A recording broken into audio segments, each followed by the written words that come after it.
Bismillahirrahmanirrahim. Assalamualaikum warahmatullahi wabarakatuh.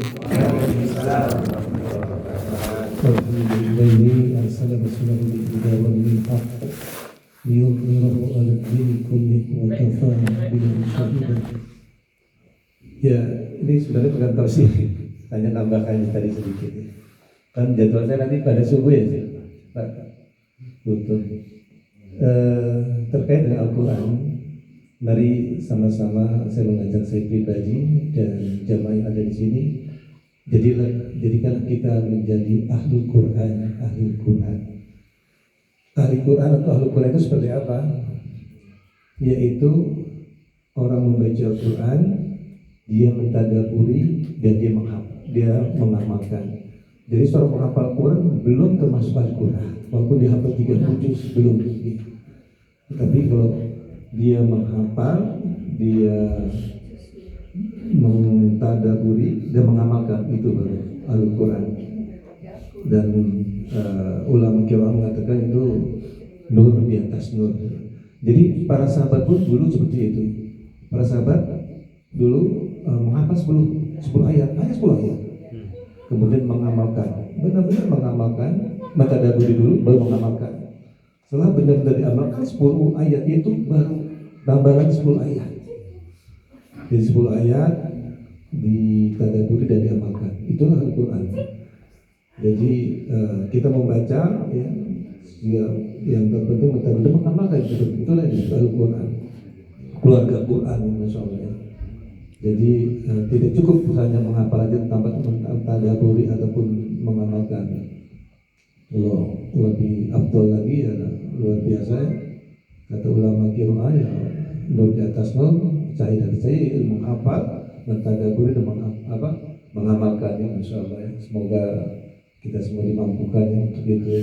Walaupun mungkin menghafal bertakwa masyarakat sesuai kemampuan tentunya, bertakwalah sesuai kemampuan ya.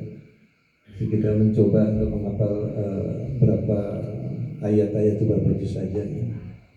Yang penting kita juga berusaha untuk mentadaburi ayat Quran, minimal membaca terjemah minimal.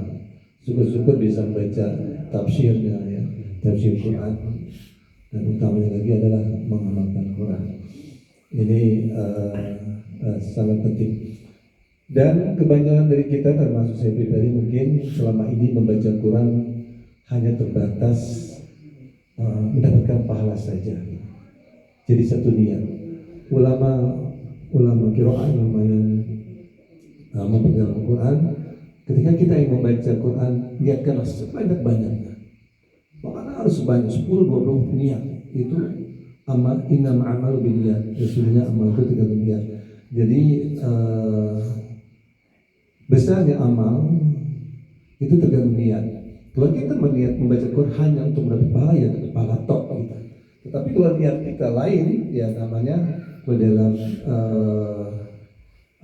usul fikih, ya itu kita tijarah dengan bertransaksi dengan Al-Quran dengan niat.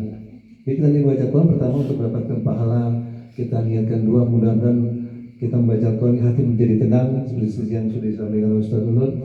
Kita niatkan kita membaca Quran yang agar nanti mendapatkan syafaat di yaumil akhir nanti. Kita juga sudah dibacakan hadisnya sifat ashabi.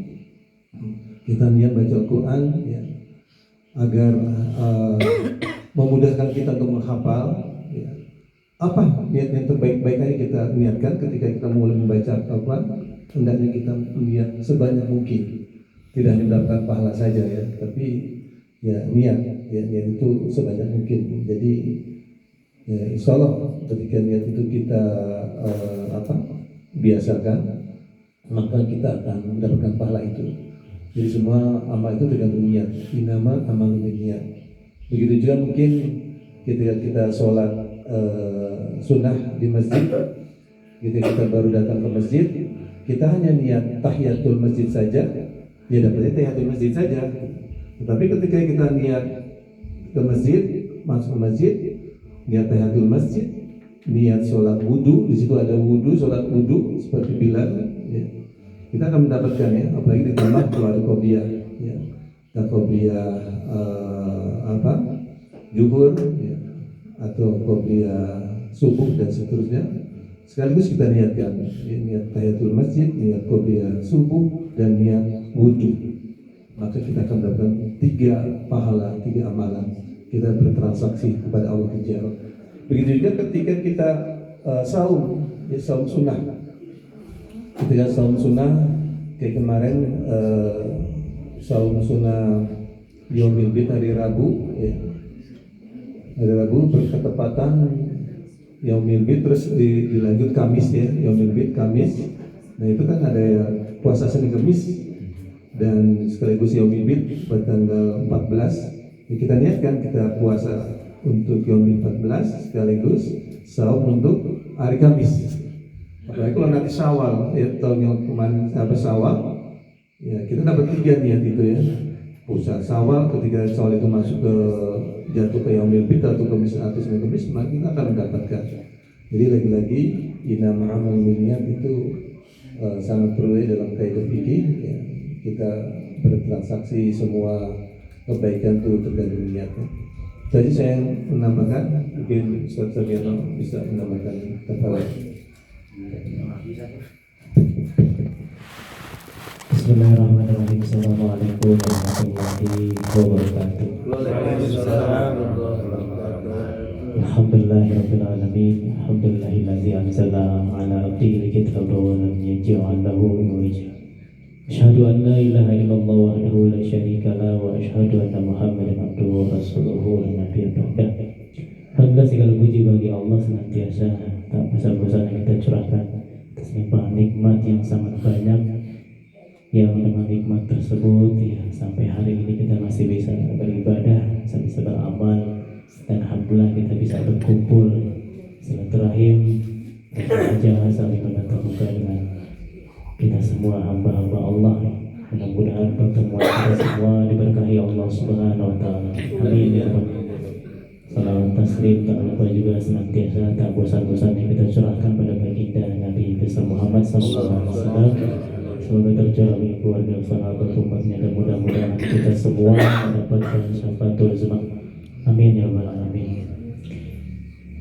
Sedikit menambahkan juga sama seperti Ustaz Kenjo, karena sudah di pamungkas tadi sama Ustaz Lulut menyampaikan panjang lebar tentang keutamaan orang-orang yang mengamalkan dan membawa Al-Quran. Nabi Muhammad SAW bersabda dalam hadisnya ya, sesungguhnya Allah Subhanahu wa taala memiliki keluarga dari kalangan manusia di bumi. Itu disebutkan di hadapan para sahabat, sehingga para sahabat pada hari itu menanyakan, ya Rasulullah, siapakah yang dimaksud dengan keluarga Allah yang ada di bumi? Kemudian Nabi Muhammad SAW menjawab, mereka lah orang-orang yang senantiasa membaca Al-Quran, menghafal Al-Quran. Jadi kebiasaan kita, rasa cinta kita dengan Al-Quran, ketertarikan hati kita dengan Al-Quran, dengan sering membacanya, kita termasuk keluarganya Allah Subhanahu wa taala. Bisa dibayangkan kalau keluarga berarti orang yang sangat dekat sekali, sangat dekat, sehingga orang yang senantiasa interaksi dengan Al-Quran, membiasakan lisannya ya, maka kita dikategorikan sebagai keluarganya Allah Subhanahu wa taala. Mungkin beda dengan orang-orang yang Islam tadi sebutkan Pak Ustaz ya. Orang Islam tapi nggak pernah baca Quran ya. Dia bukan termasuk keluarga Allah. Yang dimaksud keluarga Allah adalah yang mereka senantiasa membaca Al-Quran. Membaca Al-Quran merupakan hal yang wajib buat kita semua. Ini bagian daripada salah satu zikir yang utama ya, selain sholat adalah dengan Al-Quran. Oleh karena itu memang Nabi Muhammad diutus kepada kita semua membawa Al-Quran Al-Karim. Kemudian Allah juga ya memerintahkan kepada kita semua ketika membaca Al-Quran harus benar bacaannya. Kita sudah hafal ya Bapak-Bapak semua, Ibu-ibu juga. Di surat Al-Muzammil ya Allah mengatakan waratil Qur'ana tartila. Bacalah Al-Quran dengan tartil.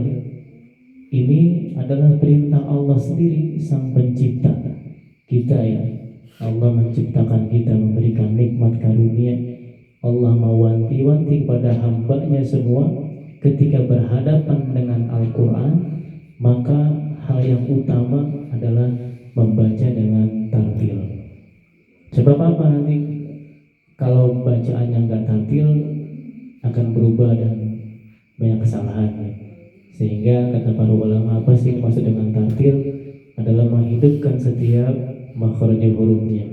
Jadi semua huruf hijaiyah dibunyikan harus dipenuhi semua haknya masing-masing. Kemudian memperhatikan hukum tajwid. Bahkan disebutkan dalam keterangan riwayat Imam Ibnu Jazari mengatakan wa akhdhu bitajwidi hasmun ma lam yusahihil Qur'ana athimu li'annahu bihi ilahu anzalah. Ya, sesungguhnya Al-Quran diturunkan berserta dengan tajwidnya. Barang siapa tidak membetulkan bacaan Qur'annya, maka dia berdosa. Begitulah Al-Quran, dari Allah sampai kepada kita. Jadi Quran itu sebenarnya satu paket ya Pak, turun dari Allah Subhanahu Wa Taala kepada Nabi Muhammad SAW. Itu ada tuntunan bacaannya ya, yang kita mengenal namanya tajwid sekarang gitu ya. Sehingga itulah yang ditekankan oleh Allah Subhanahu Wa Taala. Kita berhadapan dengan Al-Quran, maka hal yang pertama adalah tadi membaca dengan tartil. Tadi Ustaz Lut menyampaikan juga dalam hadisnya, Iqra'ul Qur'ana wa huwa mahirun bihi ma'as safaratil kiramil bararati. Barang siapa baca Al-Quran, barang siapa membaca Quran dengan mahir bacaannya baik betul, maka dia akan disandingkan dengan malaikat-malaikat Allah. Bapak Ibu semua, kalau baca Qurannya benar tartil, janji Allah turun, dia akan dibersamai dengan malaikatnya Allah. Bayangin Bu ya, banyak kejadian ya, kisah nyata orang-orang yang mereka dekat dengan Al-Quran ya, terselamatkan gitu ya, karena interaksi dengan Al-Quran. Saya punya kenalan dulu ya, dia itu apa sih, pantai yang ada Nyiro Kidul ya, pantai selatan. Jadi ada malam apa tuh yang kalau pertemuan para dukun gitu. Betul. Teman saya itu sering baca Quran. Dia hadir cuma mau ngintip Pak. Jadi ternyata si ratunya nggak datang. Dicari semua, cuma gara-gara ini teman yang sering baca Al-Qurannya. Jadi punya pengaruh besar ya. Iya. Jadi Al-Quran itu membawa keberkahan ya. Ketika dibaca dengan benar betul ya, maka malaikat akan membersamai seorang hamba. Seperti itu ya. Bahkan tadi Ustaz menyampaikan Iqra'ul Qur'ana alladzi yaqra'ul Qur'ana kan Iqra'ul Qur'ana farinahu ya'ti yaumal qiyamah syafi'an li ashabihi. Bacaan Quran yang kita baca selama di dunia, nanti di akhirat dia akan menolong kita, memberikan syafaat penolong. Di saat semua orang-orang hamba-hamba yang mungkin di orang-orang Islam, mereka tidak mendapatkan, kecuali orang-orang yang biasa membaca Quran selama di dunia. Ini orang Islam juga banyak, tapi ada juga yang mereka sampai meninggal dunia belum sempat baca Quran. Maka beruntunglah kita semua yang hadir semua bisa belajar ya. Insya Allah bacaan yang kita pegang, yang kita ucapkan itu akan menjadi penolong kita nanti di hari kiamat. Amin ya rabbal alamin. Kemudian yang terakhir Allah menyebutkan Quran itu membawa efek yang sangat luar biasa dahsyat.